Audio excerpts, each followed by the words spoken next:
नमस्ते छात्रों, आप सबको देखकर खुशी हुई। पिछले सत्र में हमने संपूर्णता के लक्षण और चुनौतियों के बारे में सीखा था। अब हम कुछ तरीकों के बारे में सीखेंगे जिनकी मदद से हम संपूर्णता से काम कर सकते हैं। आपकी वार्षिक परीक्षा आने वाली है। अगली कक्षा में जाने के लिए परीक्षा में पास होना जरूरी है। परीक्षा की संपूर्ण तैयारी करने के लिए आप क्या करेंगे? आइए देखें कि परीक्षा की संपूर्ण तैयारी करने के लिए क्या करना चाहिए। हमें देखना चाहिए कि कौन से भाग कठिन हैं और कौन से आसान हैं। उदाहरण के लिए, हिंदी में गद्यांश और कहानियां आसान होते हैं और कविताएं तथा व्याकरण कठिन होते हैं। संपूर्णता प्राप्त करने के तरीके। पाठ या विषय में क्या क्या याद करना है उसकी सूची बनाएं।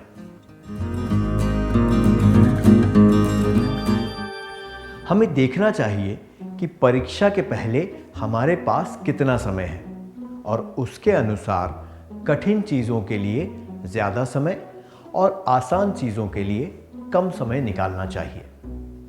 उदाहरण के लिए, अगर आपके पास हिंदी के लिए 5 दिन हैं तो आप व्याकरण के लिए 2.5 दिन, कविताओं के लिए 1.5 दिन और गद्य के लिए 1 दिन का समय रख सकते हैं।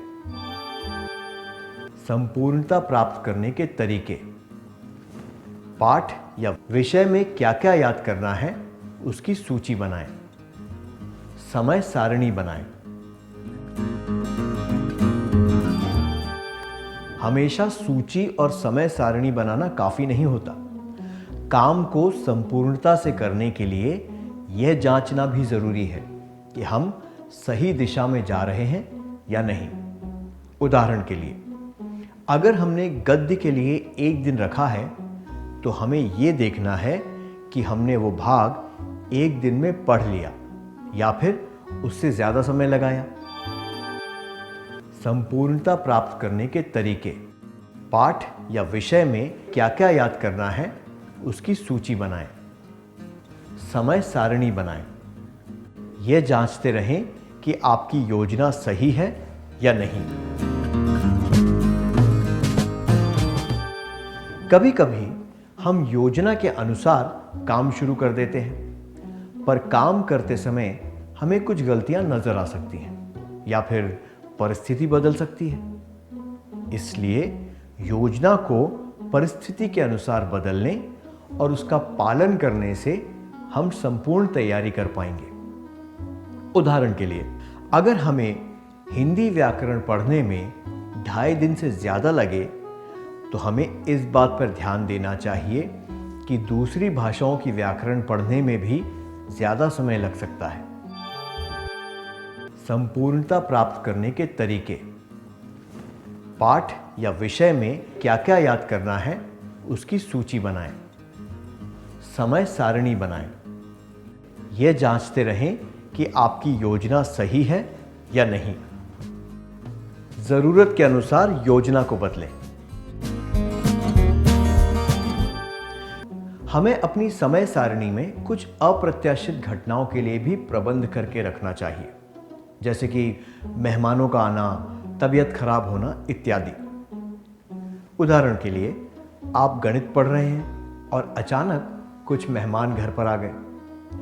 अगर आप 1 या 2 दिन का समय अतिरिक्त रखते तो आपको चिंता करने की जरूरत नहीं पड़ती। इसलिए एक आपातकालीन योजना भी होना बहुत जरूरी है।